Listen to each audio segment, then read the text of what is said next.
We've talked about probability quite a bit already, and most of the time we calculate probability by looking at how many outcomes there are in the sample space and how many of those we consider to be a success.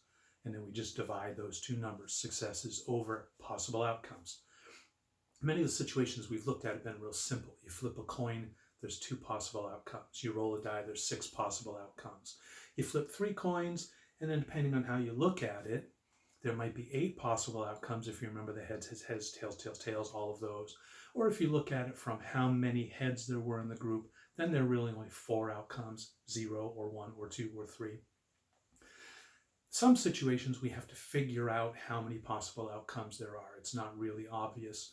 And that's what we're going to look at here. We'll call this, in probability, we call it counting methods. And there's sort of generic counting methods we'll look at this time. And then we're going to look at permutations and commutations a little later on.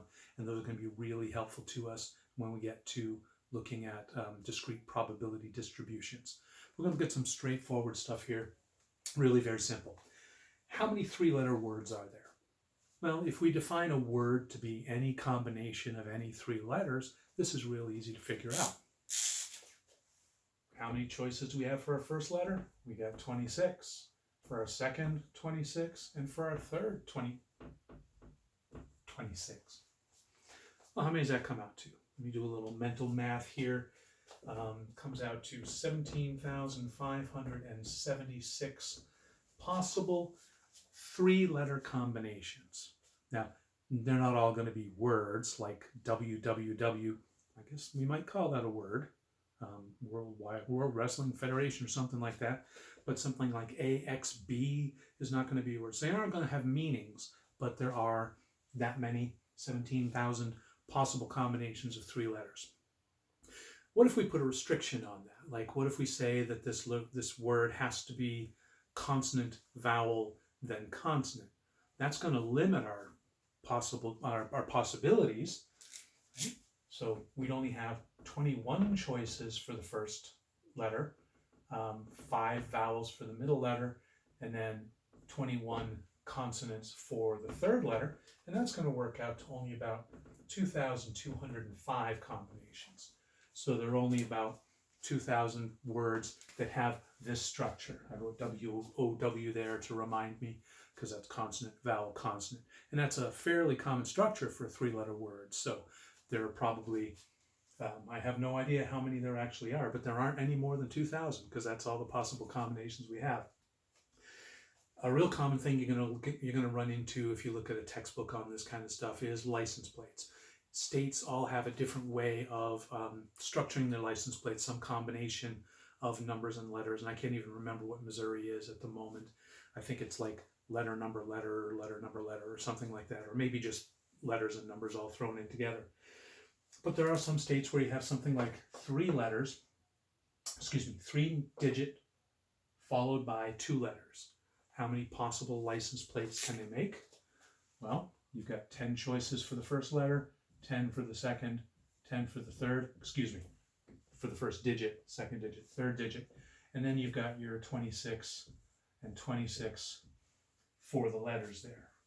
And that works out to 676,000.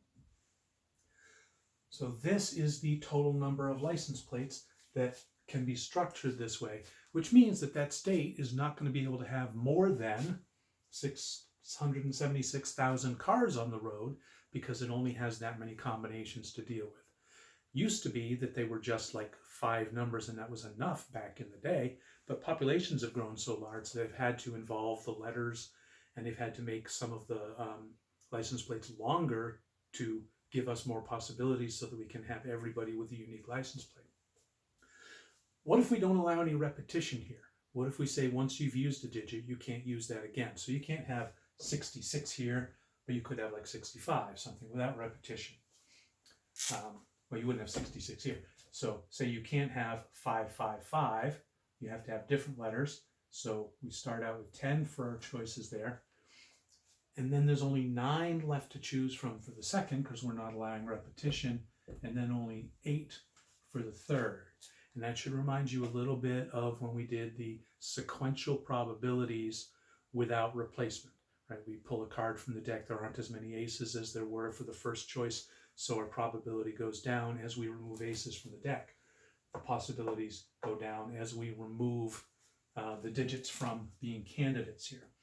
Then we've got 26, followed by 25, because we can't have repetition in the letters either. We're still talking about this license plate, by the way. And that reduces our combinations to 4, 6, 8, 0, 0, 0.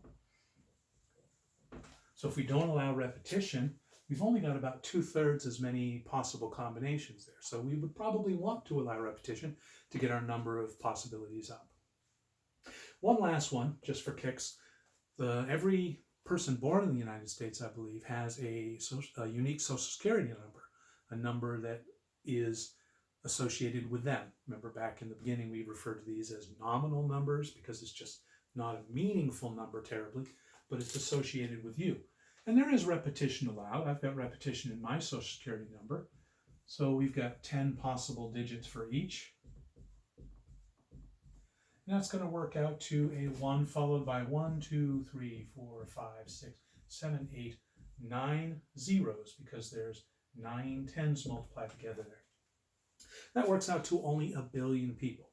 So once we've assigned 1 billion Social Security numbers, we're out and we have to start over. Well, that's 1,000 million. Do you have any idea how many Americans there are at the moment with these Social Security numbers?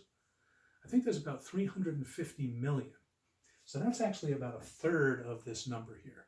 So it's not inconceivable that we're going to run out of Social Security numbers. We may have to start reissuing some old ones, or we may have to expand how long the Social Security number is, or possibly add some letters in. A note on this, your first 3 numbers are not just randomly assigned. They are assigned based on geographically where you're born in the country. And we may discuss this in class. If you're born in the Midwest, where we are, you probably have a number around 500 or 600 or 400 and something here. I was born in the Northeast. I'm not going to give you the rest of them because that would be stupid on my part, but I start with 005 because if you start up in the Northeast, you have a very low number for your first 3 digits. If you're born in Southern California, you probably have like a 998 or something like that for your first 3 digits. Right? So there's your basic counting methods. Move on to combinations and permutations next time.